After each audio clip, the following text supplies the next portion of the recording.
Welcome, ladies and gentlemen of the press. I'd like to welcome our Facebook viewers, television viewers, radio listeners, our people within the diaspora, some of those who do the Southwest or Monrovia and in the counties. I'd like to welcome you to the official press briefing of the Ministry of Information every Tuesdays and Thursdays. This afternoon, the distinguished, energetic Deputy Spokesperson of the government will come and make a brief statement, after which he has the authority to officially invite the official spokesperson of the government, Honorable Matthew Piah, along with his guests.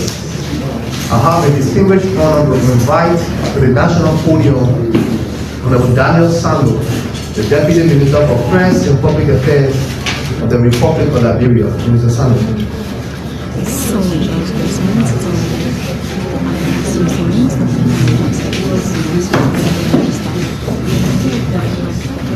Good afternoon, ladies and gentlemen of the press.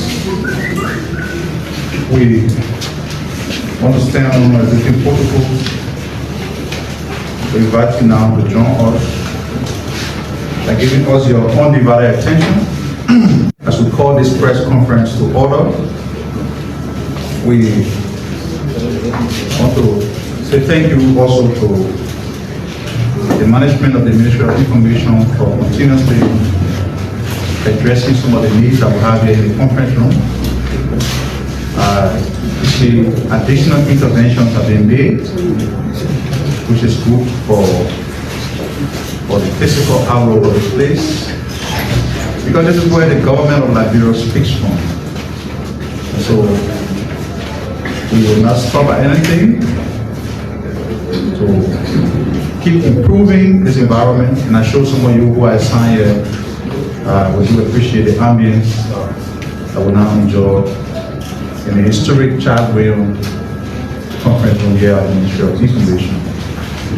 Today is the 8th day of January 2025. We are here, the second edition of the press conference in the year 2026, 2025. So it's good to be here, and we have one of the entities of the government of Liberia that has done so remarkably well. When the government was inaugurated on January 22nd, 2024, the National Transit Authority was one of those entities that was no different from a dump site. Everything there was room, and the people who the president assigned there had the challenge of proving themselves worthy of the president's confidence. And today, you need not hear from the Ministry of Information about some of the remarkable things that are happening at the National Transit Authority. They did not send us the end of the year report, so we invited them to come to the microphone. Because in our mind, the minister indicated to me, he said, the NTA was one of the entities, they don't so well, why can't audit them? So I called MD Forh to pick up the phone and said, I'll be there on Thursday. So he's here today. So we are happy to have you, Mr. Managing Director. He's here with his deputy. a very eloquent and passionate young man, Mr. Noah Zhao Gibson. We'd like to welcome all of you who have come here from the NTA. We also have in the house distinguished deputy ministers, directors from the Ministry of Information. And we are here together, happily executing the tasks of the Ministry of Information. So today, press conference, Mr. Piah has designated me to speak, but before I speak to you on the issues that we have to address, we want to say something very important. So I will now seize the moment to invite a distinguished minister to the microphone. We'll make those remarks, and then I will come to speak before we invite the Managing Director of the National Transit Authority. Thank you. Mr. Minister.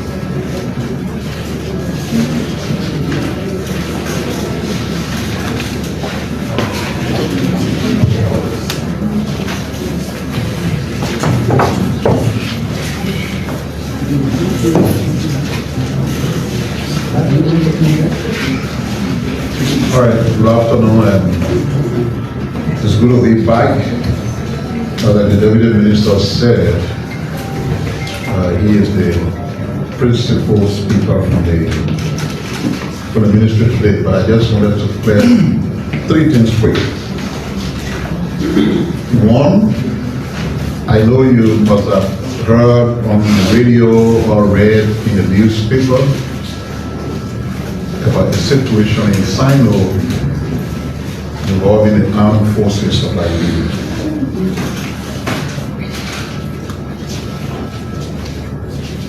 Yes, there was a minor misunderstanding.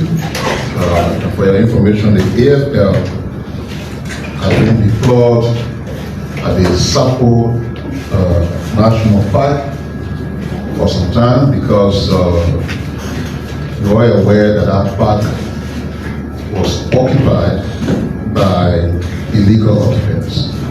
The government has been working to clear the park, and the park is cleared. And since then, the AFL has been posted. But they had a situation that led to altercation between them and some young people. But it started initially with the coming out of the traditional level, and it was requested that members of the armed forces move indoor, and that in a way compromises security. So in the middle of the misunderstanding, the briefing is that some people attempted using stones, and as a way of deterrence, one or two shots were fired in the air for deterrence. But good enough, the elders intervened, the matter is resolved, and the members of the army and the people in the area are once more living in harmony.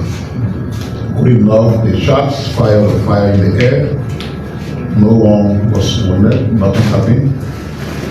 Importantly, they are together in mutual harmony. So I just thought to clear that officially from the government standpoint. The second thing I want to talk about is the fact that no country is an island.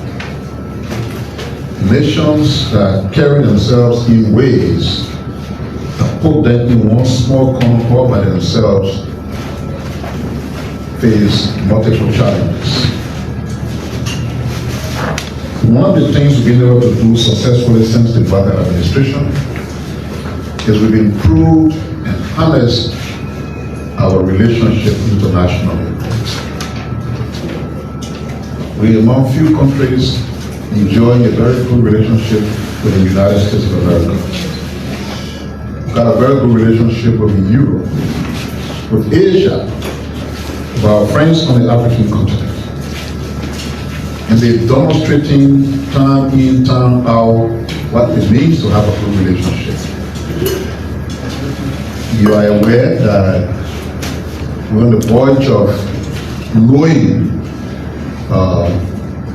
what would be given to Liberia as a result of our Compact 2 achievement. We know what the United Nations system will be investing in here in the next 4 years through the country framework that we developed along with that. We see what different countries in Europe are doing here. And we see what our friends from Asia, particularly the Chinese, are doing. It was good to note that they have started to act in a way that will enhance the capacity of the Liberian National Police. So you're already aware that they gave them some 90 brand new motorbikes. They gave them uniforms, 1,500 pieces, both the shirts and trousers each. They got leather shoes, up to 1,000 of them. Got hats, 1,005, boots, 500.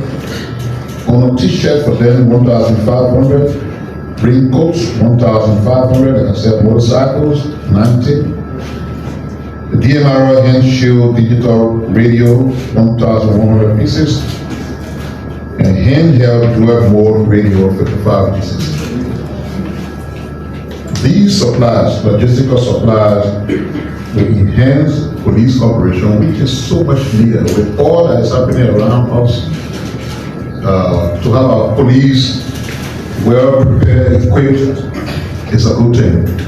So we just wanted to know publicly that all of our friends, our traditional allies, the Americans, our friends in Europe, our friends on the African continent, everyone coming to the aid of our country because they realize they have a government that is doing what governments should do.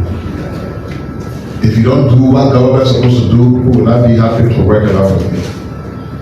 6 years ago, we should have had a new broadcast complex, ILBS.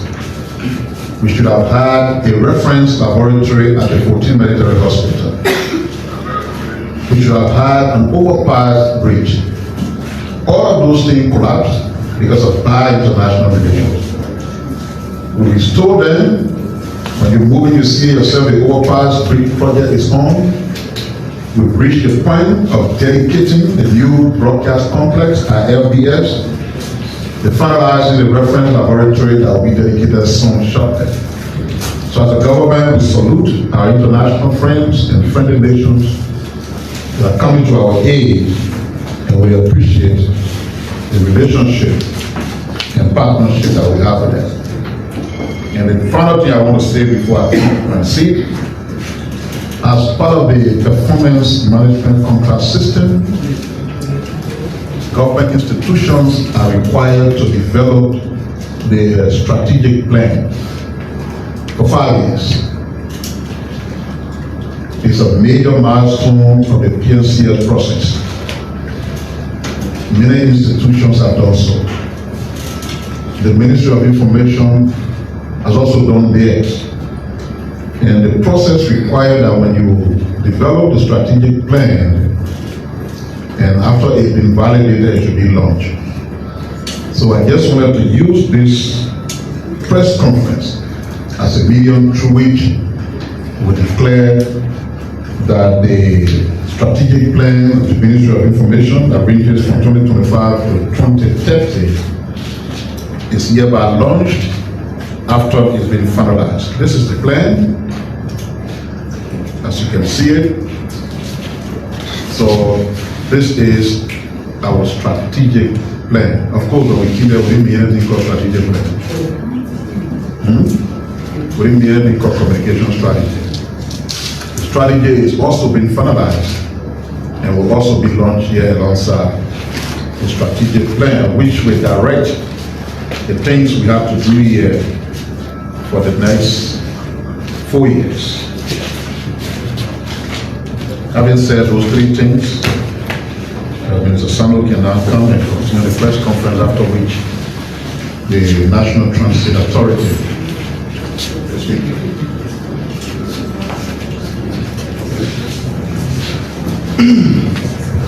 Thank you very much.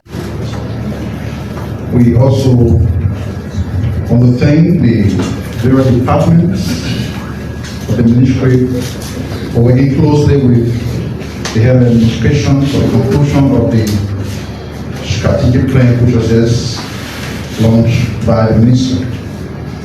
So let me just continue from where Mr. Piah stopped.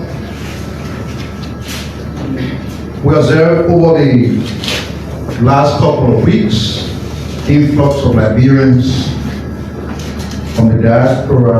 The airport was flooded with Liberians.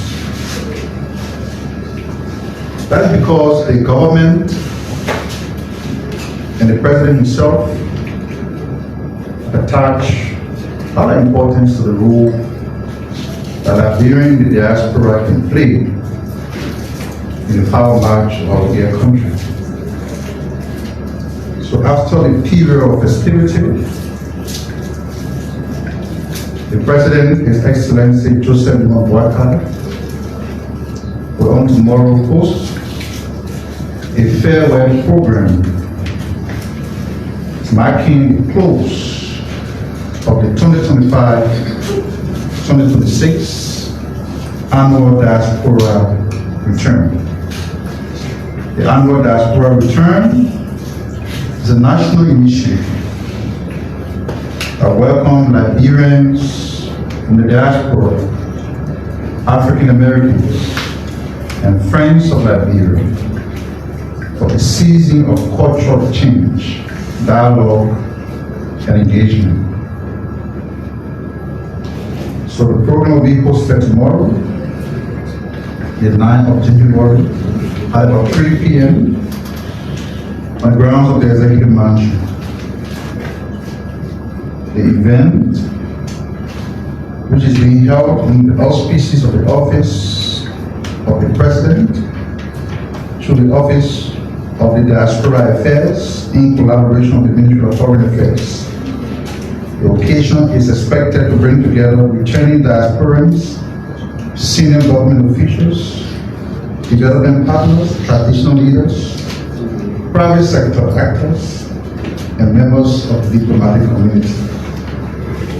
Highlights of the program include special remark from senior government officials, reflection on the achievement and impact of the diaspora annual return, and recognition of diaspora contribution to national development.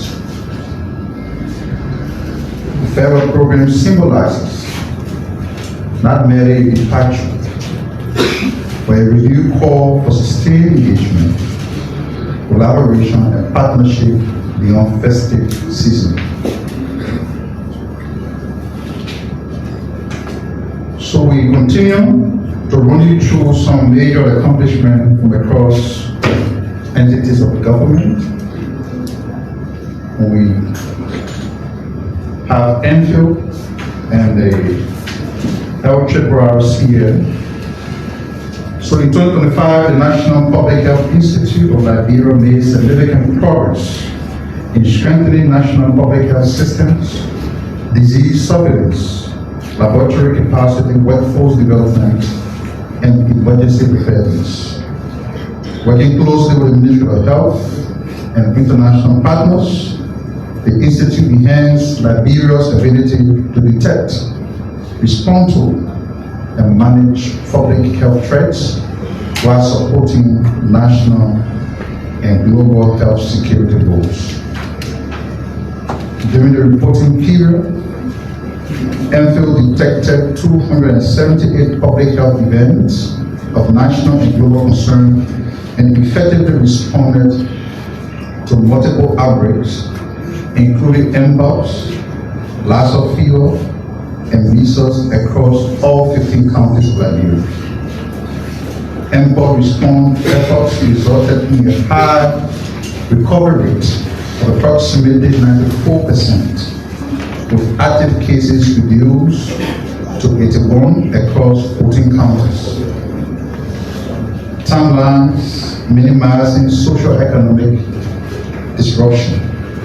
Operational outreach on the 717 framework shows strong performance in event detection, reporting, and early response. Public health workforce capacity was strengthened through the fee epidemiology training program, which trained 27 frontline health workers in disease surveillance and outbreak investigation, emergency preparedness, improved with 16 functional emergency operational centers nationwide, and supported by upgraded equipment provided by Africa CDC. Laboratory system was significantly enhanced through the decentralization of import testing to regional laboratories and the establishment of in-country genomic sequencing for imports and Lassa kilo. Biosafety and biosecurity measures were strengthened through nationwide certification of biosafety cabinets and specialized training for laboratory staff. NFIL also advanced research and knowledge sharing by hosting the Forh NFIL also advanced research and knowledge sharing by hosting the Forh MFA Danish National Scientific Conference and conducting operational research to inform policy and surveillance improvements, health promotion and race communication efforts, supported community engagement during disease outbreak. Institutionally, NFIL implemented governance reforms, including biometric attendance system, revised strategic planning aligned to the ARE, and strengthened performance monitoring. Recognition by Africa CDC as a center for excellence underscores NFIL leadership role on the continent. Overall, NFIL marked a year of growth. Overall, 2025 marked a year of growth and innovation for NFIL, reinforcing Liberia's capacity to respond effectively to public health threats and laying a strong foundation for continued progress in 2026. The Liberia Refugee Repatriation and Resettlement Commission. Major achievement recorded between January and November 2025. Between January and November 2025, the Liberia Refugee Repatriation and Resettlement Commission, LRRC, made notable progress in strengthening governance frameworks, expanding integration and humanitarian support, and improving institutional capacity in line with its mandates on the 1993 Liberia Refugee Act and International Refugee Conventions. Key achievements include the development and publication of service delivery charter, issuance and validation of Executive Order No. 144, and the establishment of critical internal control instruments such as adult, human resource, financial, and operational policy. Reintegration efforts supported vulnerable refugees and flood victims through livelihood assistance, small business grants, and educational support across multiple counties, with continued issuance of civil documentation in collaboration with relevant government agencies. Institutional capacity was enhanced through the deployment of financial and management consulting, international training opportunities, and professional development programs for staff. Despite these gains, the Commission faced challenges related to inadequate budgetary and limited logistics.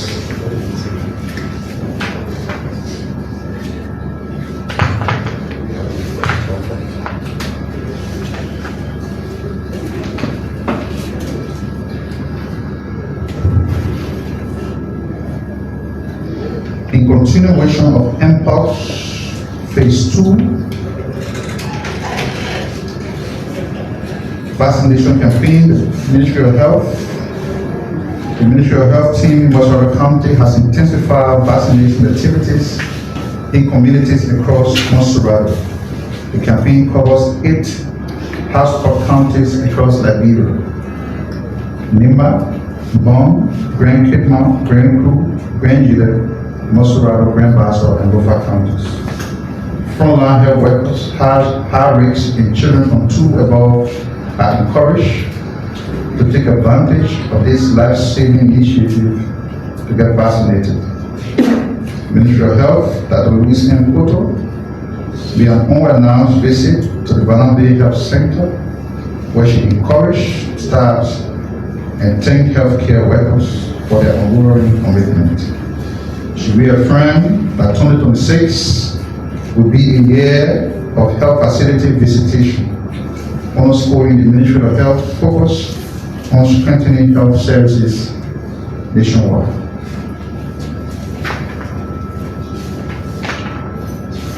So we woke up to the news that some of the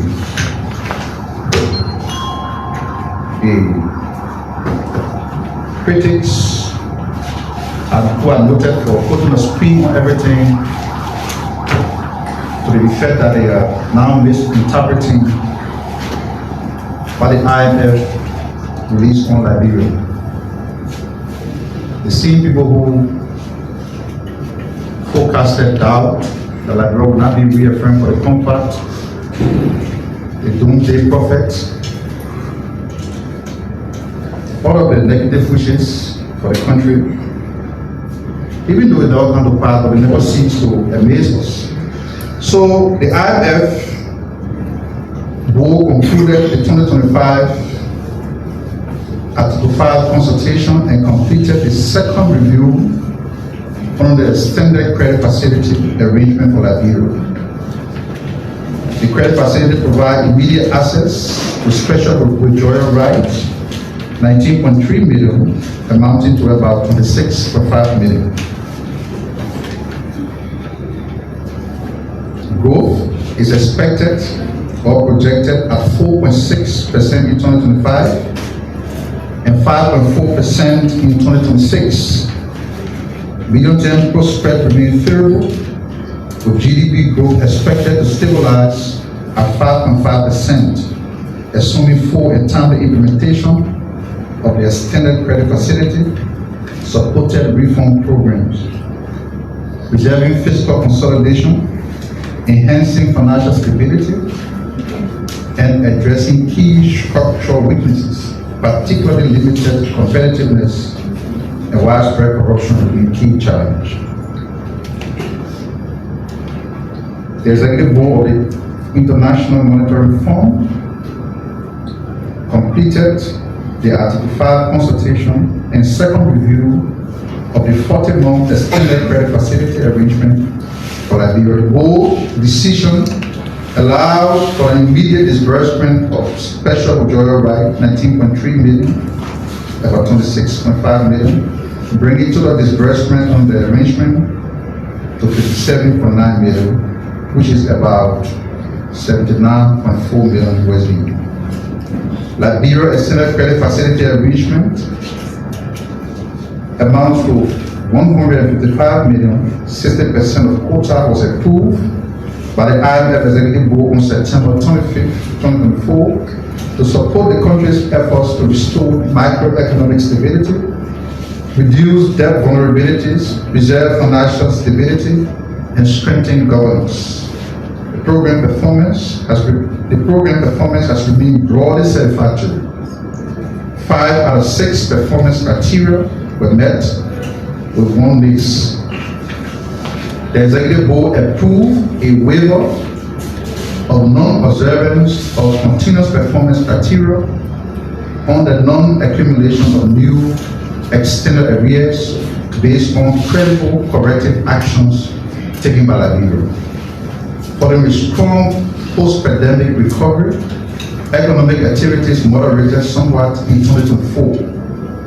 Growth is projected to reach 4.6%, was projected to reach 4.6% in 2025, and accelerate to 5.4% in 2026, supported by an expansion of mining activities, particularly gold and iron ore, as well as a recovery of agricultural production. Political stability has provided a supported backdrop for the ambitious new middle-term development strategy, the Arrest Agenda for Inclusive Development. I read that again. Political stability has provided a supported background for for the ambitious new medium-term development strategy, the arrest agenda for inclusive development. So following the executive board discussion, Mr. Bao Lee, acting chair of the board and deputy managing director of the IMF, made the following statement. Liberia has made notable progress in implementing sound microeconomic policy and key structural reform in the first year of the fund-supported programs, that is 2025. Measures to reduce large-scale deficit, mitigate debt vulnerabilities, and strengthen foreign exchange reserves have yielded encouraging results.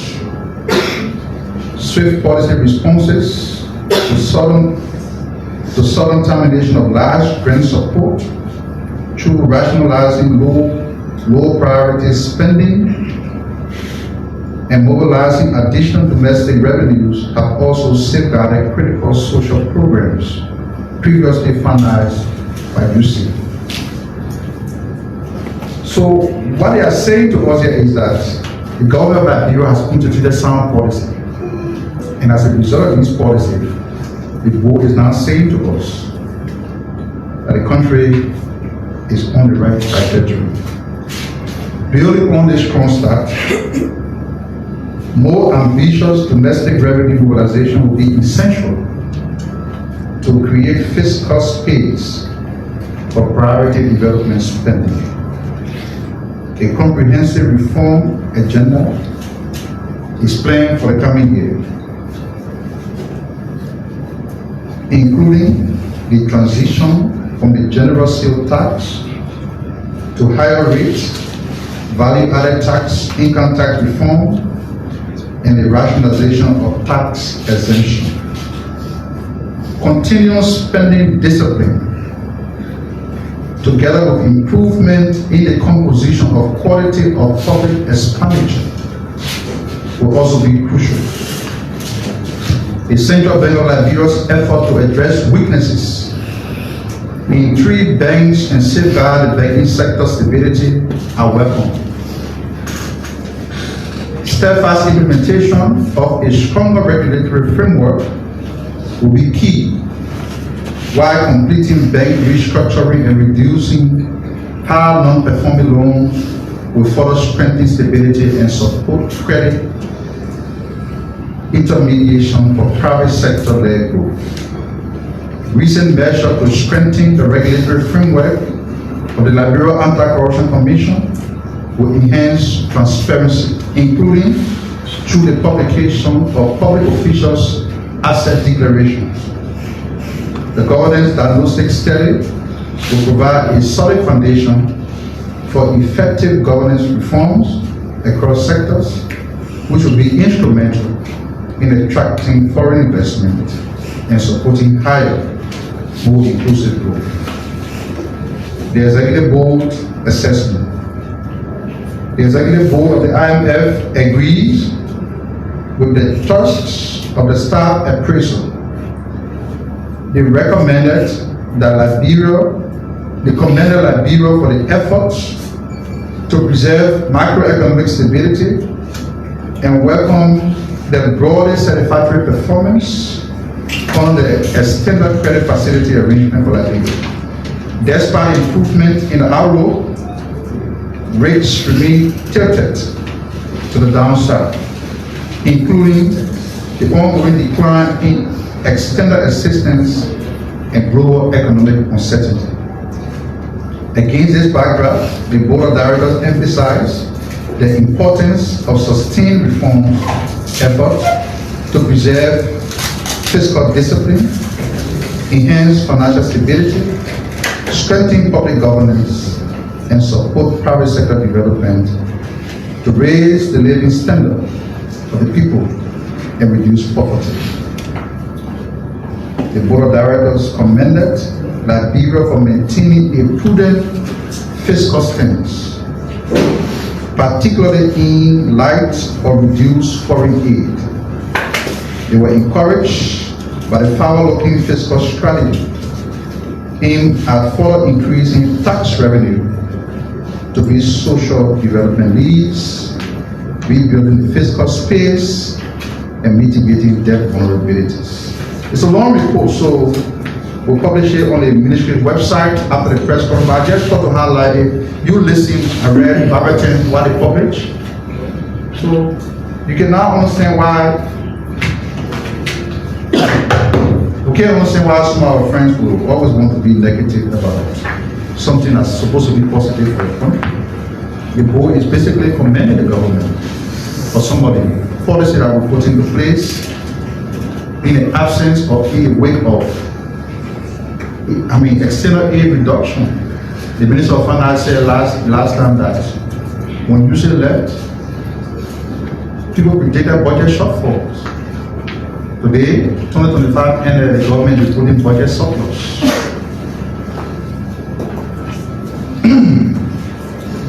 The Ministry of Public Works, in collaboration with the Liberia National Police and the Ministry of Transport, has designed new routes to ensure effective traffic control amid the ongoing excavation work for the construction of the east and west Forh passes along the Tubman Boulevard.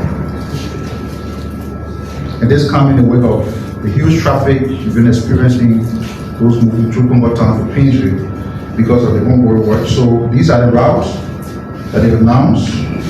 All vehicles leaving Central Monrovia to Piah will be diverted through the Congo Town Back Road. The road that passes right in front of Calabash. I showed most of the gentlemen here know the Calabash. All vehicles from Piah going to Central Monrovia will continue along the Tubman Boulevard, while those going to Forh will be diverted through the Allison Street that passes at the back of the Carrabbo building, where Peace Island 540 intercepts Tubman Boulevard. Vehicles using the Bishop Michael Parker Francis Road towards Central Monrovia will not be allowed to use the Congo Town Back Road, but will cross at the back of the Ministry of Health to connect Tubman Boulevard. These measures will be strictly enforced by the Liberia National Police with the goal of avoiding unnecessary traffic congestion, and the ministry anticipates full cooperation from the public in this regard.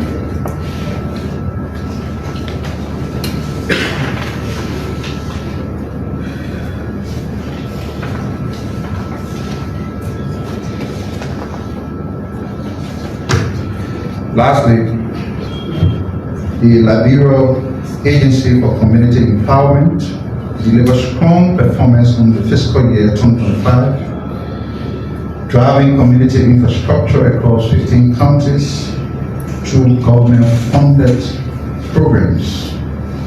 Office of the Vice President and partnership efforts, ArcelorMittal, project focused on education, road bridges, public buildings, and health, representing over 70% of all interventions.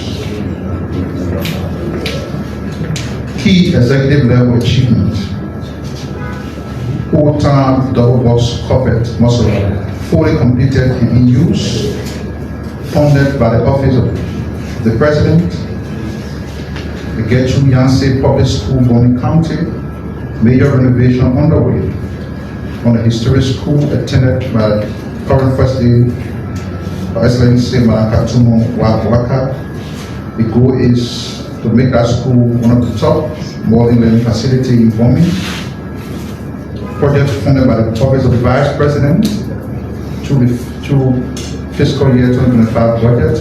Construction of multiple health facilities, Mole, Ban, Sikepa, Butu, Kample, Tabata Youth Center, Dante Guest House, and 10 classroom annex at the Nima University. International and corporate partnership project. The ECOWAS cross-border market, water site. Modern facility completed with water, electricity, sanitation, awaiting dedication. Japan ArcelorMittal supported medical facility, construction of the Sikkim Park and Buchanan hospitals, each comprising surgery, pediatrics, laboratory wards, laundry, and administrative compartments. District development project nationwide. Education, district development project channel funds through lawmakers to localize development on the legislative support projects. Sub-project category, education, road bridges, public buildings. Implementation status, 55 to 60% of all projects are completed, 30 to 35% ongoing, middle schools and public facilities needing additional funding. 10% of all the projects are proposed or pending. On that note, we want to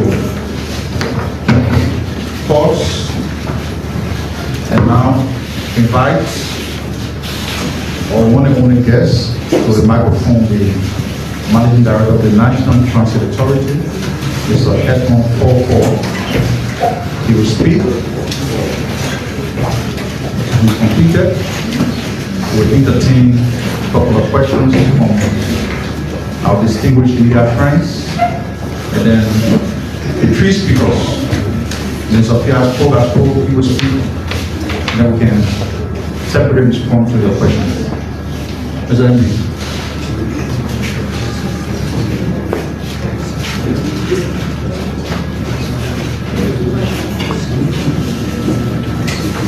Good afternoon, members of the press, our listening audience out there. I want to wish you all a happy and prosperous new year as we partner in improving public transportation in Liberia. Well, we just want to highlight few achievements of the National Transit Authority for the past 1 year. As you may be aware, we were here sometime in at the end of 2024, and we promised some things, some improvement that we anticipated carrying on at the National Transit Authority.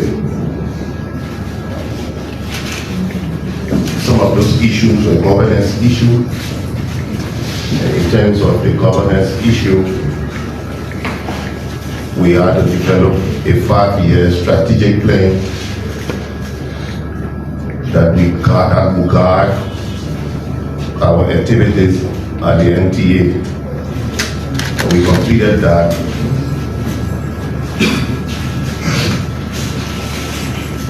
We also, in line with that strategic plan, we developed our human resource manual that was approved by our board of directors, and then prepare handbooks for to guide employees' activities out of that human resource manual. For smooth operations of the National Transit Authority, we developed standard operating procedures for all our operations. They were approved, and we are now using them to guide our activities. When we took over the National Transit Authority, we took an inventory of how we met the institution, and to authenticate what we recorded, we wrote the General Auditing Commission to conduct an entry audit so that at the end of our tenure, when we are leaving, there will be an independent verifier to state what we actually met there. And we do same every other year as we move into a new year. In continuation of our governance process, we met several audit recommendations that were made by the GSC. We are now implementing, we made 73 different recommendations. We have completed 36 of them. Some of them are ongoing. Some are beyond our control. Some require huge financial spending. But we are working to resolve as many of them as possible to improve our governance process. In terms of employee welfare, when we took over, we met the institution very broke.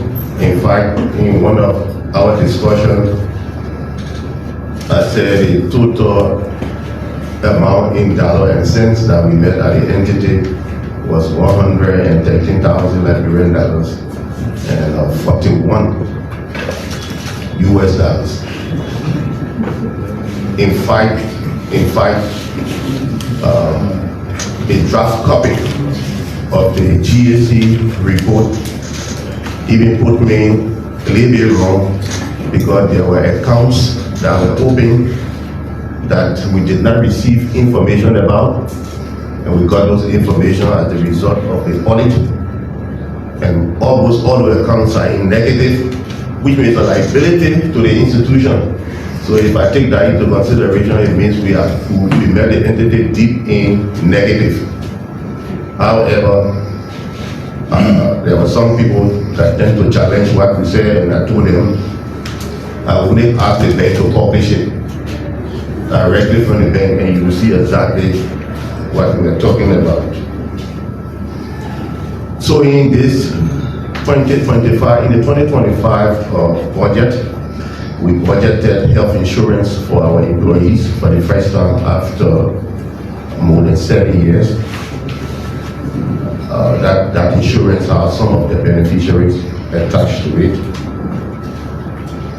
We introduced a occupational health and safety department that was never existing to work along with HR in maintaining the health insurance and handling emergency health issues before employees can be taken to any of those hospitals.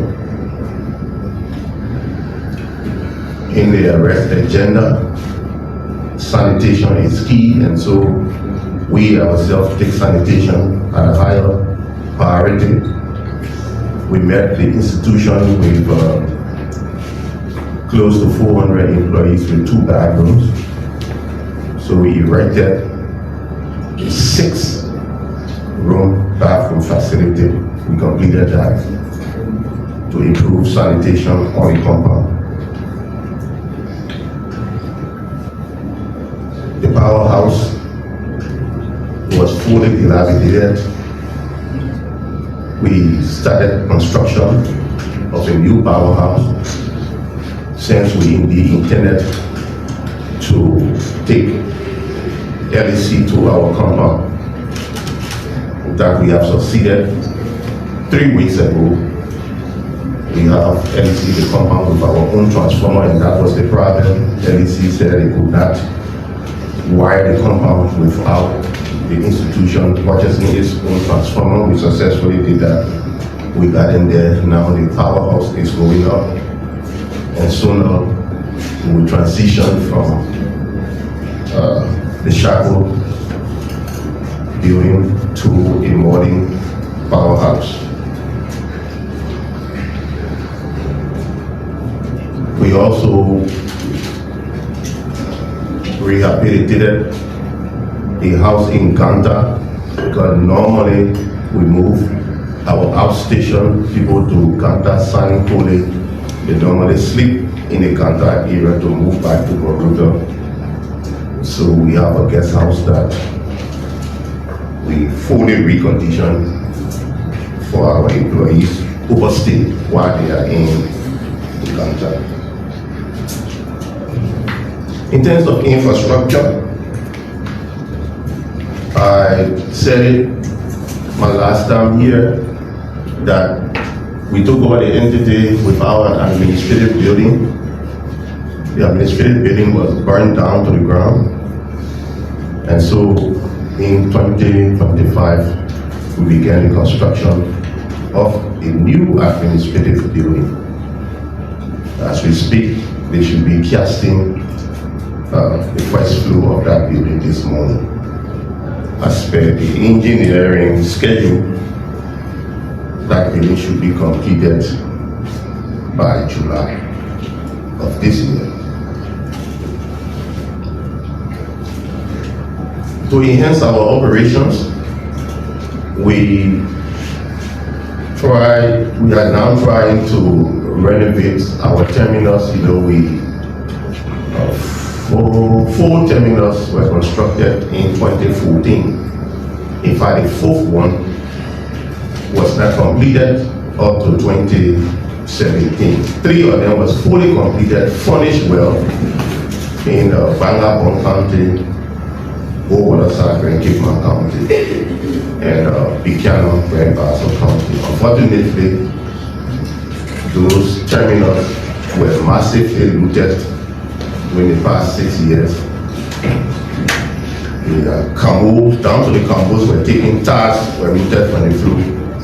So we intend to rehabilitate those terminals so that our buses now have area for outstation servicing. We got a parcel of land through the help of the mayor of Beansley. We are constructing a terminal in Redline.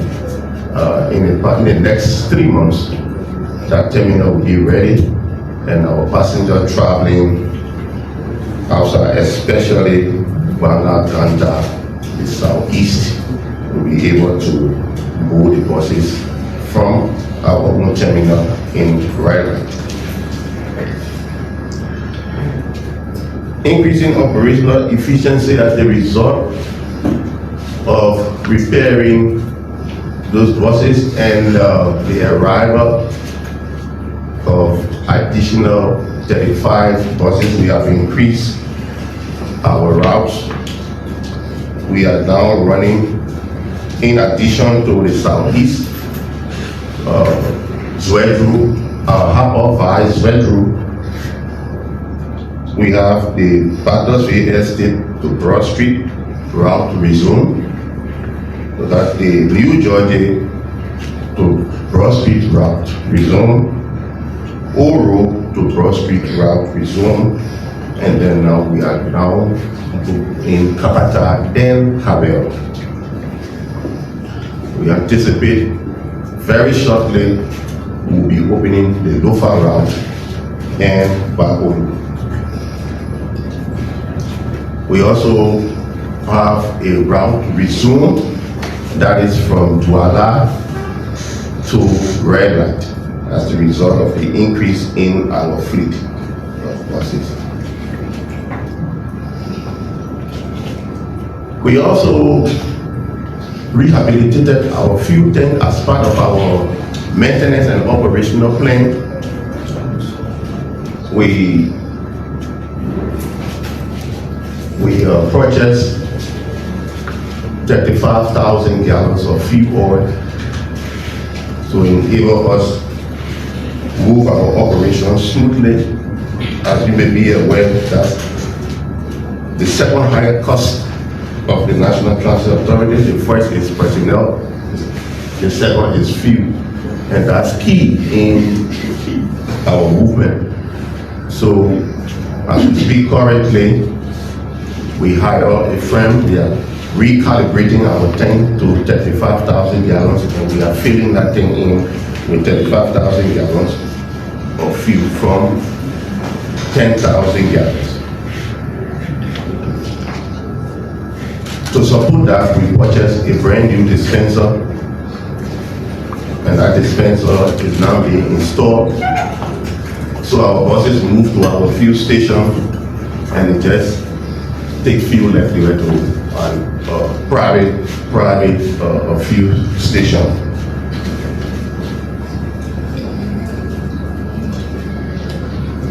as a result of our movement in Maryland, swedru to Maryland, we have opened an office in Maryland. And we hired some additional staff. We hired them from Maryland, and they are there now working in Maryland. Our buses sleep in Maryland, and we run twice a week to and from Maryland. When we're talking about our employees' welfare, where we did not just take into consideration just the health benefits, but remunerations, we look at that in a true sense of harmonization. We did that with our managers when we took over. We have managers, qualified managers, some with master's degree, but at various salaries. Some managers who make 1,500, and you have other managers that will make 500. And for us, on our administration, we felt that was unacceptable. And so in the true sense of harmonizing salary, we brought harmony to that category of employees and adjusted all of the salary. Those that were below 8,000, we moved all of them up to 8,000. We did the same with all our assistant managers. We are now working on our supervisors. Our employees down the line, there was $150, $175. We are now migrating all NTA employees. Once you are NTA employees, your minimum salary is now $200. And then we will start adjusting as we improve the entity further. In terms of training, there are regular ongoing training. In fact, I met some of these young guys, young folks, because there are women among them, without any skill. I decided not to hold anybody down as I met them, except where you don't want to work. So we try to build up their skill. 13 of them, we send them to the MVDC, and management bore the entire cost of them going to, the only thing they need to do for themselves is to study. As I was leaving the entity this morning, I just signed for them they will receive their boots, safety boots, because the school required them to wear. So we purchased everything. And some of them go to do plumbing, masonry, auto electricity, carpentry.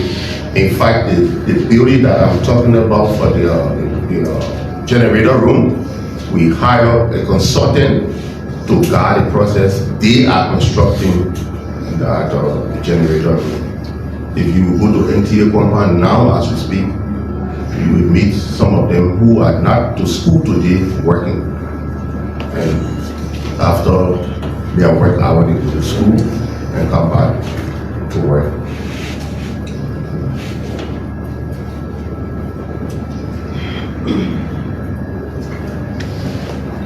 So we announced again here in 2024 that we had an intention of procuring 60 pieces of equipment, of vehicles,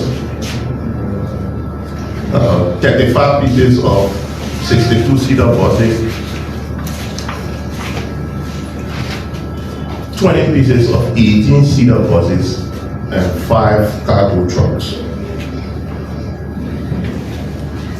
We signed the contract in 2025. The vendor, a Liberian company, ABK Incorporated, contract was signed between ABK Incorporated and the National Transit Authority, attested to by the Ministry of Justice and Ministry of Finance, and was further enhanced by the involvement of the Debt Management Committee. After the signing of this contract, the vendor was to bring in the vehicles. As we speak, 35 pieces of the vehicles are now in town. The first 35, in fact, they brought 34 immediately. Because of space problem, one was left behind, so they brought 34. 2 weeks ago, they just delivered the remaining one, so we have 35 pieces of the 62-seater buses already in town.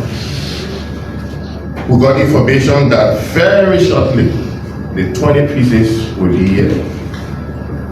Very shortly, the 20 pieces will be here. We intend to use them on special services because the 20 pieces of 18-seater vehicles are fully air conditioned, so we use them on some special operations.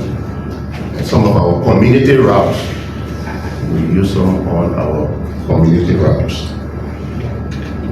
The fast trucks will be coming probably at the end of this first quarter. They have not left the factory yet, but we are sure that by the end of the first quarter, the trucks will be arriving.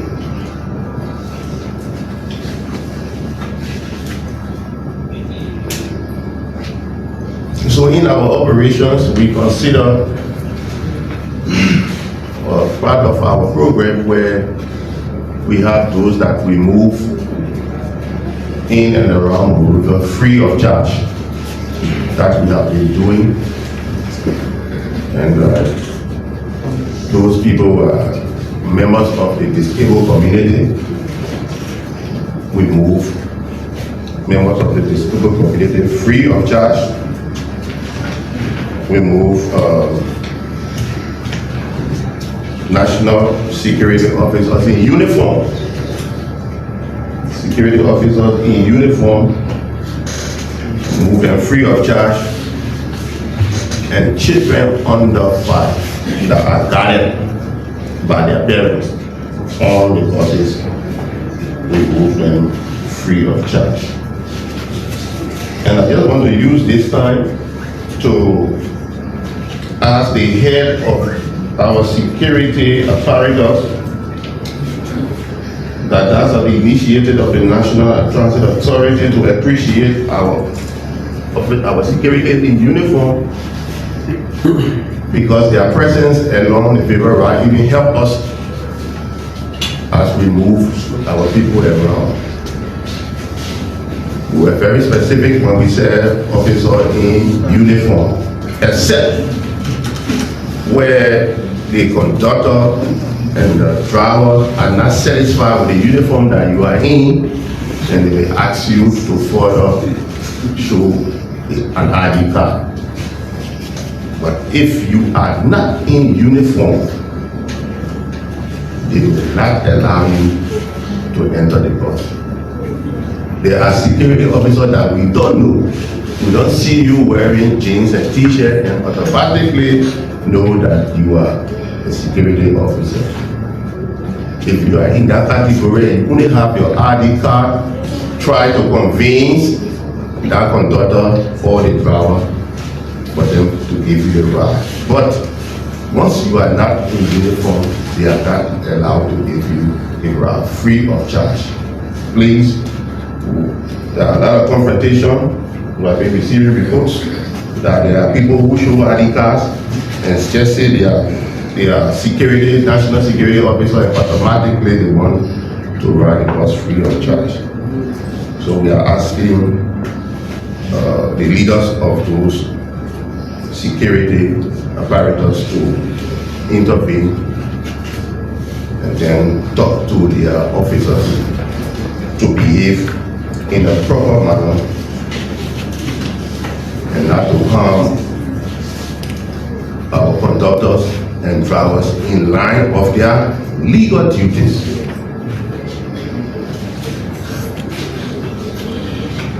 Very shortly, we will be introducing a special fare for students in uniform. Again, we are saying students in uniform.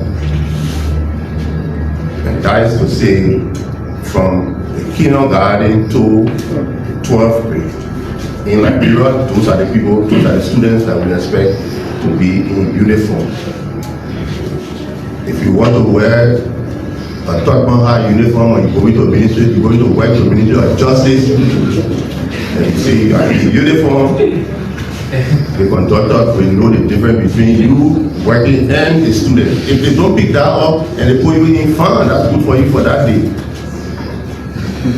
But I don't think you will be coming to the information ministry to work and wear Liberia uniform and say because they said students in uniform. We have a special rate for them. We'll announce that very soon.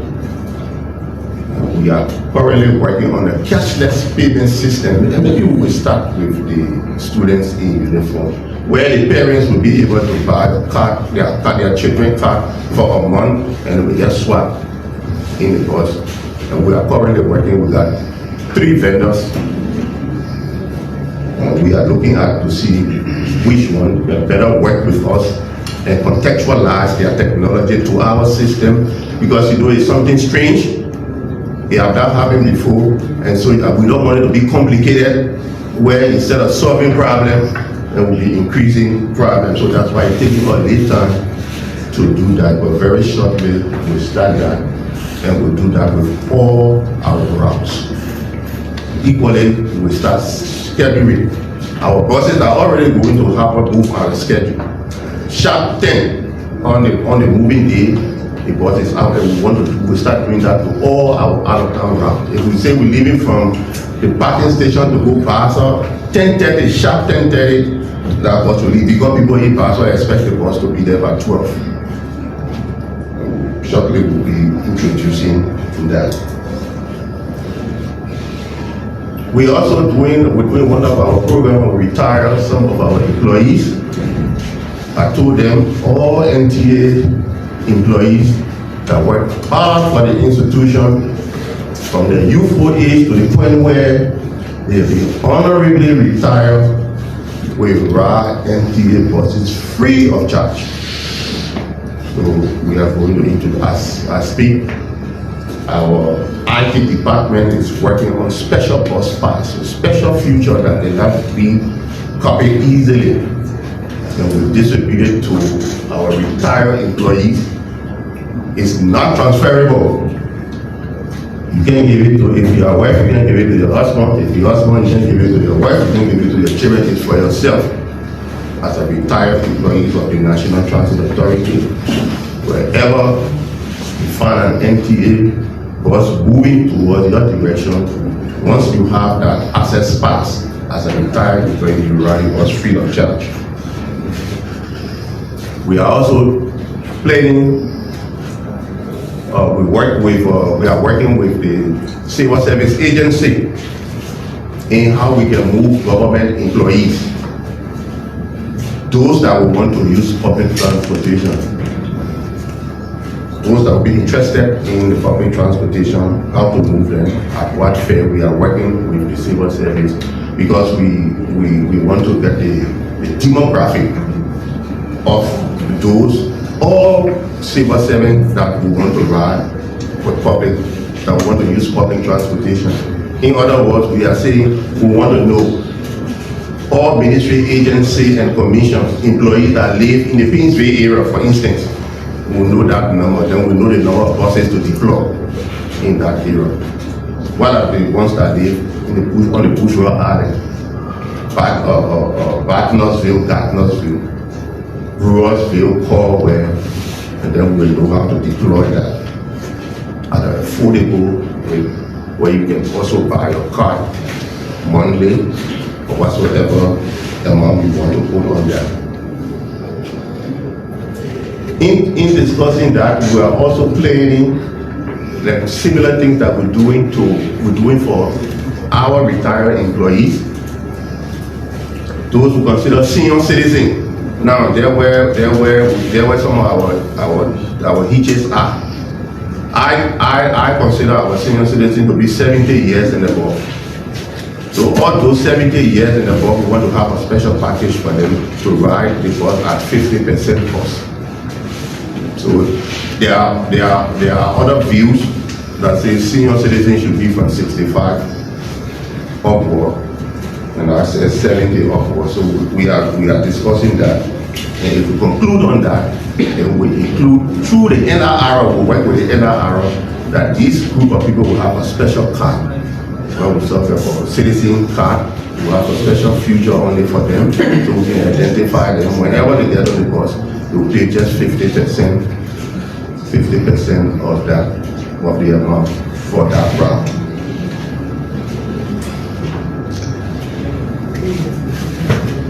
When we brought in the 35 pieces of the vehicles I just talked about, when we brought it, we received some information from the public, that the bus was leaning. The bus was leaning on one side. And by old buses, but let me just say, those buses are brand new buses. We did not discard the information. We brought back in those buses in the garage. We asked our technical people to take a second look, but there was nothing significantly wrong mechanically, as we found out. However, we contacted the vendor. The vendor will be sending a few engineers to come so we can allay the fear of our people. I'm telling you now that we have not seen anything fundamentally wrong mechanically with those vehicles. They are good, but we made representation with the vendor, and they will be sending people to further allay the fear of our people. With that, we think we want to start here things that we did not make mention of. We will ask them, and then we will respond to any questions. Thank you, sir.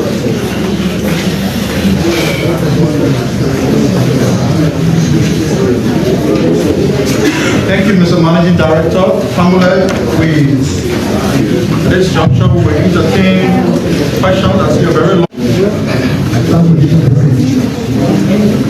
So we take one question, we entertain a question from every journalist. The question. Thank you, Mr. Family Inspector. My name is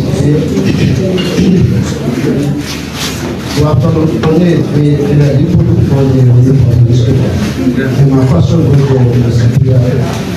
Thank you very much for the launch of the Piah plan. But I want to know, within the notion of Piah plan, but you forgot to tell us the targeted projects that will implement the 5-year plan. Thank you. Good afternoon. My name is Roman from why is it that the NTA finally ventured into taxi? Thank you. My name is Manuel Opolu, and my question goes to Mr. Forh. Mr. Forh, we talk about all of the vehicles, especially the buses. In Liberia, the people want to know whether the government has already paid for all of the buses, or better still, it is what is being called SEPI in Liberia. Good afternoon, my name is Piah. I work for you like one newspaper. I have 2 questions for your buses and 1 question for the NTA bus. Mr. Piah, 1 question. The last time the government had a program, the Piah program in my county, he promised that it's a tell word that Piah program.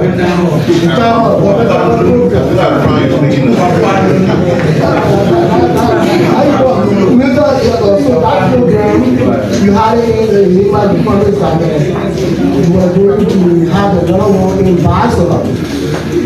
That VADA program, up to that time, we have not seen it. So we don't know, when are you having that program again? When will we be having that program? And No, one question. with NTA, Take a choice. You also ask me, so you have to take a choice. So, my name is Joseph Selim, and I write for the news newspaper. Mr. MD, I want to know, when you took over the entity in terms of the revenue flow before the coming in of these 35 pieces of buses, where are we in terms of revenue currently? Thank you. I'm Marius today, and I report for Nigeria News Africa. My question goes to Director Forh. Of all of the people you mentioned that may benefit from the free. You ask me a question, that's it. About the free ride. I don't know. How are you? Yeah, so my concern has to do with the pregnant women.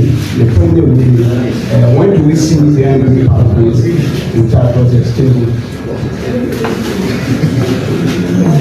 All right, thanks for coming. I'm Otis Max Jr. and I do post for Sabati Library. My question goes to the MD of NTA. Mr. MD, the Liberian people want to know how many NTA buses are there currently at the entity, how many of them are operating, and how many are done. Thank you. So my name is James M. Piah, from the Tour Africa in Management County. My question goes to Mr. Piah. Mr. Piah, you spoke about the AFL issues in the Sako National Park on coming across traditional people. The issue there is often in the big war counties, security officers found it very difficult in their work in terms of they coming across traditional intimidations.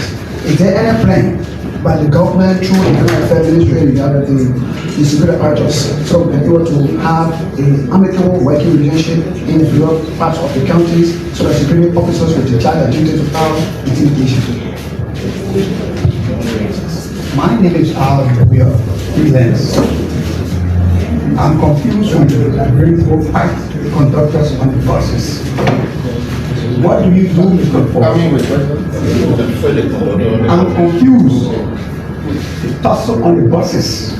What do you do when you get those kind of reports? Thank you. Yeah, my name is Joseph Sally, and I'm reporting from NTA.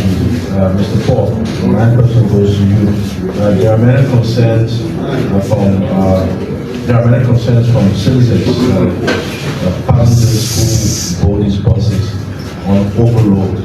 Yeah, I want to know if there are many concerns that will reach your office or in the NTA job. My name is Moses King. Thank you, NTA, for there is the issue concerning financial mismanagement and debt.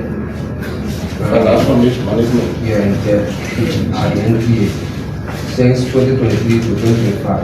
The NTA faces huge debt, including the court order to seize assets for unpaid lubricant bills and also allegation of financial irregularities, the use of funds, and lack of transparency.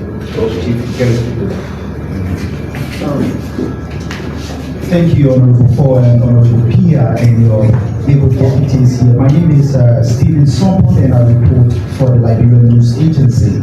This question directed to the MD at the National Transit Authority. And let me just in a public manner commend you for the tremendous job you guys are doing at the NTA. But this afternoon, my attention has been drawn to other routes in Liberia, especially for Riverside County. Are there plans of expanding your operations in Riverside and other leeward counties, especially for the Southeastern region, using the Buchanan route? And you care to tell us about the fares, because there are some conflicting information that relates to the transportation fares along the NTA. Thank you.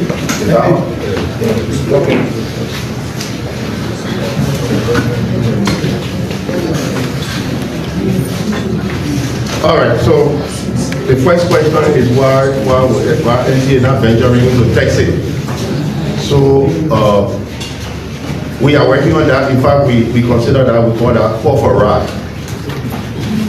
we're working on that, but we'll be very careful because we don't want to kill the private sector. You got to balance it and see how the private sector survive. Even though we want to provide public transportation at affordable rate, but we also watch what we do not to kill the private sector. But we're thinking on that, and we name and started call for RAP. When I was growing up, if you took a taxi from Douala and wanted to go Chuba, the taxi carry you straight to Chuba. It doesn't stop you to Broad Street, and then you find another car that will go there. Those are the kind of things we want to reintroduce. So you can take a taxi cab from Oro and we carry you straight Brewersville, Nasco Village, and put you there. We are working on that. GOL paid for the buses? No, GOL did not pay for the buses. The buses are not free. So buses, the arrest agenda for inclusive development, our sector planning, they budgeted 50 buses for NTA in 5 years. So the 50 buses at the rate, at the time of that decision, each of these buses was 85,000. So it means governments will be able to give us 10 buses every year if they will give us 50 buses in 5 years. That's 850,000. So I made a case with the Ministry of Finance when I went to defend our budget. I will bring out 50 buses into today. All you do give me that 850,000 every year. I will run it, match it, and pay the vendor. So it's not free. We need to, the government did what we asked in the 2026 budget. They gave us the 850,000. We want to match it by 845,000 and pay the first 1,720,000. So it's not free. It's a 2 years deal. At the end of 2027, then the buses will be free for the Liberian people. The next question, current revenue. Currently, with the few buses that we're running around $800,000 a day, Liberian dollars. We were running between 300,000 to 400,000 prior to where we are now. And we want to expand the route. In fact, there will be price adjustment upward very soon. We're downside. Because we want sustainability, we don't put the buses on the route for them to come down in the next 6 months. We must sustain them. And so to sustain them, we have to adjust prices. But those prices, we don't intend to adjust the prices within the Monrovia area, Monrovia and East Ifaro, our out-of-town route. But when we get to that point, we'll let you know. Pregnant women, yes. For now, we don't have any plan to carry pregnant women free. What we have told our conductors and drivers, whenever you get to a point where you see women with children, take them first. Pregnant women, put them by themselves. We'll do that. But to move pregnant women free of charge, we have not factored that into our arrangement yet. Maybe sometime in the future we'll start. Current number of the buses, we have 52 now, including the 35 I just came. We have 14 that we repair. We purchased additional 317, and the 35 that just came is 52. Out of the 52, we got 3 now in the garage for regular maintenance. We ran with the new buses that came, the service manual. After every 5,000 hours, we must service them. So 7 of them now are in the garage waiting to change the oil and filter, because those are specific oil. We got the oil yesterday and we're going to change the oil. Tussle on the buses. So he said tussle on the buses. I don't know. Fighting conductor. Well, oh, okay. Yes. In fact, my deputy for operation was just at the police station 2 weeks ago. A guy got on the conductor for no reason and wounded the conductor. We took him to the police station. He broke him and begged. I think he paid the hospital bill for that. But we never use this medium. We are there to serve the public. This is why they said, the act that created NTA said affordable transportation, reliability and affordability. So we do everything for you to rely on us, that we will always be there. And that's one of the reasons why I said there will be price adjustment. And we get it as an affordable price. When somebody will pay $150 or $200, you pay $50. And then instead of you sitting peacefully in the bus, you want to fight the contractor to ride free of charge. And some of those things come from it because we have the policy that we carry security personnel in uniform, we carry them free of charge. You don't wear uniform, you take some kind of ID card, and the contractor don't have ID card, a police ID card, or the fire service ID card, and then you're forcing their way through and wound them in the process. It's unacceptable. We don't accept that. In as much that we tell our conductors and drivers on the bus to be very polite, use your best customer service skills, treat the public nicely. The public also must respect those people on the buses. Overlook. We got complaint. In fact, zero tolerance on people standing on the buses that go out of town. No one should stand on any of the buses from Monrovia to Ganta, from Monrovia to Banga, from Monrovia to Range there. Nobody's supposed to stand. We got a minimum weight of 15 kg per parcel of anybody who rides in the bus. And that's a policy everybody's supposed to adhere to. We already have a complaint on that. And the investigation is going on now. And those who will be held liable will face the full weight of the human resource manual.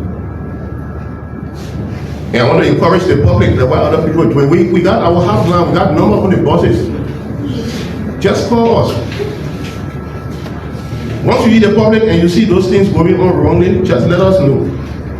We'll take the appropriate action until we can curtail them.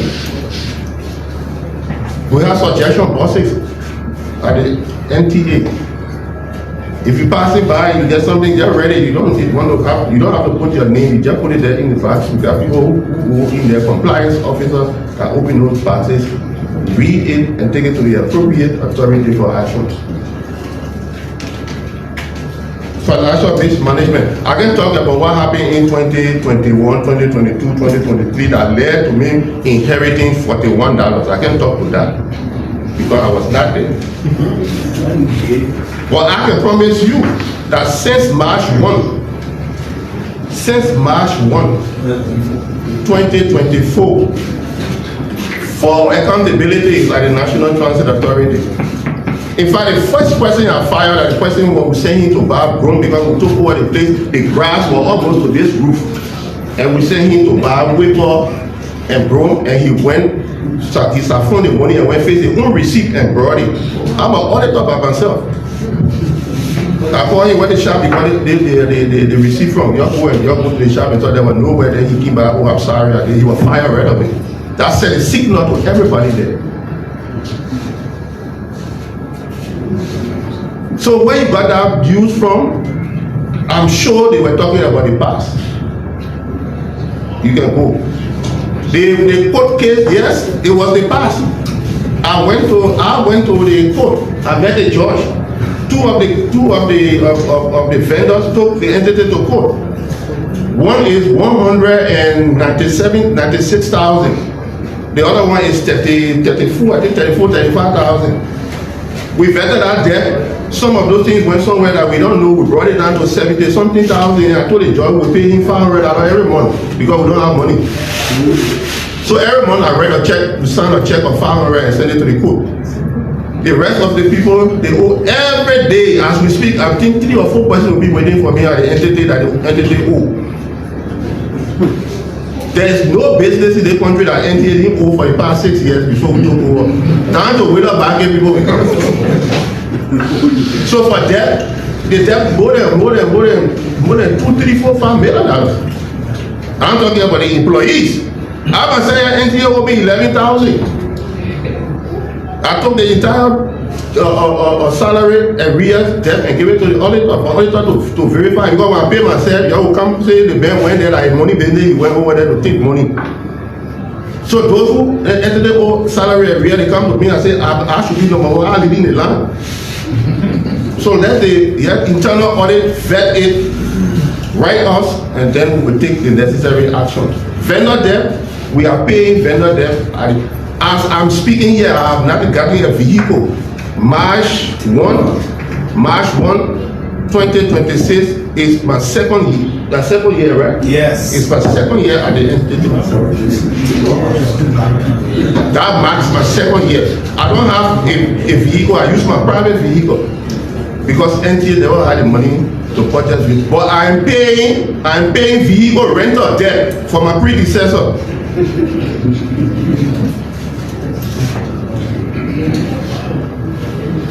Other routes.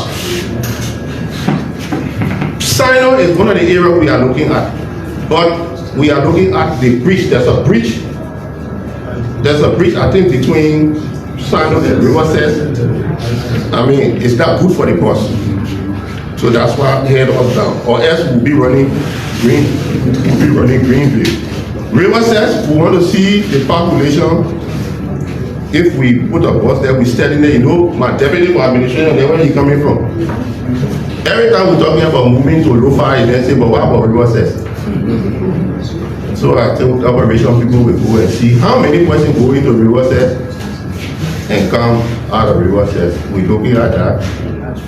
We'll put a bus there to go to Riverside. But once the road is good, everywhere in this country that the road is okay, that the bus can move without problem, it doesn't necessarily have to be Kota road. Don't necessarily have to be Kota road. Even a gravel road that is good, we put a bus there to move our people. So I think that's all the questions that were asked. Thank you. And I want to say thank you for the question. As you leave, please, especially the person who talked about the hostility against our personnel on the buses. Please, you get your friends, talk to them.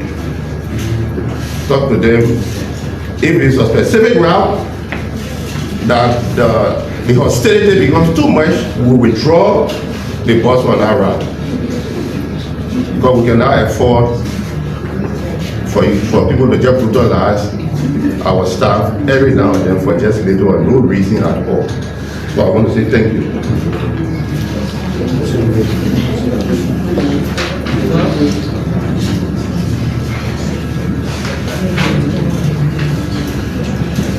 Mr. MD, I think my young reporter Larry is very passionate about pregnant women. I don't know why they were pregnant. He has always raised this issue of pregnant women. Maybe my advice would be, maybe not generally, because when the pregnancy comes, the belly can be small, the middle people get weak. But the one that already be maybe 8 months, 9 months, maybe you can consider them the draft. Larry should be there.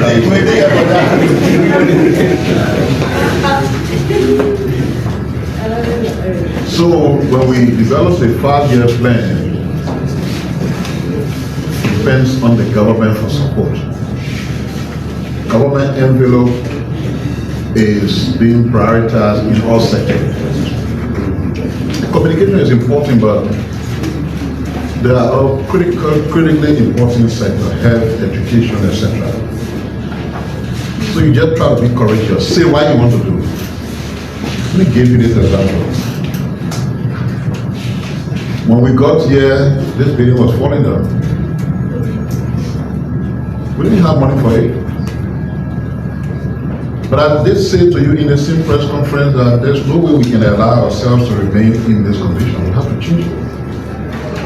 And without government contributing a dime, maybe I'm going to repeat that, without government contributing a dime to re-roof the entire building, it's not for government budget. While we're still waiting to see whether we get government support to renovate the building, this conference hall you are in is not a part of the renovation that's going on. It was done outside of that renovation. In other words, what I'm saying, whatever we have in the strategic plan is an act of boldness that we have always practiced. We've said what we want to do. Year in, year out, our government does its budgeting process. We execute. The performance management programs, talk with signing with the president. It's incumbent on government resources. All these strategic plans are going to the cabinet secretariat. As the government support, we execute to the extent of the support and what we can get on our own. So that's how I want to leave you. I don't want to tell you our strategic plan is 10 million. Maybe government in the next 4 years not prepared to give us that amount. So we can kill our determination to do what we do. One of the things I did in graduate school at Harvard was a specific course called Getting Things Done. And I was key in taking that as one of the courses I wanted to do. What it teaches you is that there are many ways through which you can get things done without necessarily having a drum of money sitting. It is exactly the theory and the practice of that combined that I brought to my team that bought into it, and we're doing what we're doing here. Not because communication is one of the areas that is supported as it's supposed to be. You know, sometimes when you place in charge or a good children, they say, no, yeah, you've been talking now. Because the ministry is bigger than one segment.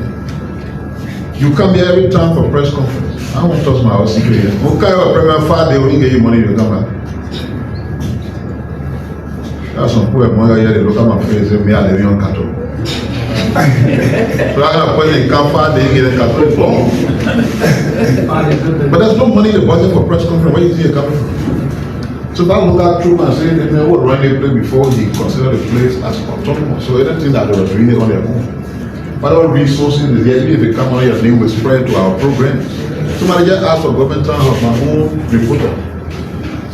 The government budget is public. Go low inside where you see any money for government town. But we're courageous and bold to say we want to do it. So if I got money, whether they get Lena on it, I know it can help to do government town, or you can do a press conference, you can do that. I must say no, it's only for Lena. The ministry is the ministry. So that's why people are making a law. You have been talking about it. I'm a solution-driven person. People have point and say, why don't we get, if they are challenging Alina, we're addressing. But not going around for me and employees to be arguing. Somebody go say something on one radio station and balance. You can say, people think I can keep doing that. My own children, if I call it that way, I will be running around with. So Mr. Tag, I've bigger things to concentrate on. This country is on a journey that some people don't want to see go on. They're doing everything to reverse and suppress and do everything. That's a bigger picture. That's what I'm concerned about. It's been 2 decades in this ministry. Everybody paying their own way to come to work. We funnelizing in the morning. Buses will go in 2 directions, one to the other way, one to the other side, pick up our employees, bring them to work, after work, carry them back. It's not happening in 2 decades. The things we have the power to solve, we solve it. If I, on my own, with my team, had the power to change remuneration, that's what I think we would have done for day one. Because it's not okay for people to be working in government, be making 150, 200. And don't forget, these are the same people who were transporting themselves to and from work. And the team here decided that that was unacceptable, and therefore we must ensure that they can be transported to and from work. That assignment is bigger than what Truman is doing in that. Changing the building to be what it is bigger than any programming in the ministry. So we gotta know what we want and start being small-minded in our advocacy and activities. We respect all of the departments here. We'll make sure you work. We've had some conversation with children. You're sitting here today, that will be here. Everybody will work. But you got to understand that the ministry is not one sector. Thank God, culture and tourism gone. That was part of our working here too. Budget year after budget year, you're looking at the budget line, nothing there for culture and tourism. How do you promote culture and tourism? How do you develop culture and tourism when you're not budgeted for? At least it's gone as a separate independent entity. For the first time they got a budget. Say what? 3 million or 1.7 million? Whatever it is, they got a budget, which has never really happened. The last real serious budget this place ever had in terms of culture and tourism was when we developed a PSRP project that for the first time placed 250,000 in the budget for them. We have not even executed that project fully. As it was approved by Minister of Finance, 1 or 2 things were done to procure the bus for the culture troop, to procure a pickup, because the tourism people will be in the free inspecting hotel again, go there behind your bazaar. But now that they're on their own and they've been treated from that institutional perspective, we hope they can try, because tourism is a potential sector that can generate billions if it is done properly. So this country has needs, and we're working together to solve those needs. So to conclude, Government Town Hall, yes, we said we were doing it quarterly. And let me tell you what we did innovatively. We work with Internews. Internews planned the program where we agreed that every month we do Government Town Hall in one place. But you know where Internews were getting the money from? Mr. Journalist, you know where they were getting the money from? Okay, usage. So when the US government announced that they were pausing usage operation across the world, Internews collapsed. You know why Internews were doing? You don't see that anymore. Even the country manager they hired was a foreigner returning. They put in a local ORC to manage the place. So all that we did, we didn't want it to look like we killed the program because we're depending on so much on Internews. So what we said, maybe in the absence of Internews, we can do it every month. Or we can do it quarterly. And we took that bold decision with all having of done to do it. We've done it twice. That program is done in concert with Daniel and the new media office. They will tell you that it's not cheap. The first one we did was what, $20,000 to do it. We went to Niba, they know why it was. So with our budget now for it to do the third one, we need money. But let me tell you one of the things we've done. In the current budget, on our operational expenditure, we made sure that we will have some resources to do the government time of quarterly as we plan. So in the new year, and we will do the next one. It's going to my own country, so I take it serious. We announced that I'm going to Grand Master, right? Sure. So we do it. I can't tell you going Master, bring it down, or I'm ready. I'm ready. I think we're okay. Thank you for today's press conference. The work here even continues. But I want you to help us. And I will say the one, you put your camera there when I call it. I'm in charge when you say it on our side of the wall. Just see what happened there. Yeah. Huh? So what do you have there? That's all the thing. You're dead in the place. That's what I want to say. So we can't be feeling the place. Look at the place. Look at the wall. So y'all help us. Because if we all put hands together and keep it clean, in less than half the year, the whole thing will change brown, eh? But the simple way is that I'm not that people don't know. You're going to be in a conference of, hey, there is something. But I know people in the there. Yeah, I can say that the airplane, you see that. I can't even lay on any wall so you can get it. So that's good properly. Just yesterday I brought it every day here and I told you they have to retouch the thing. So how many times will you retouch it? Have that resources. So let's work together to keep it going. Let's do a great job. But I just say let's do it better to make it better. Thank you.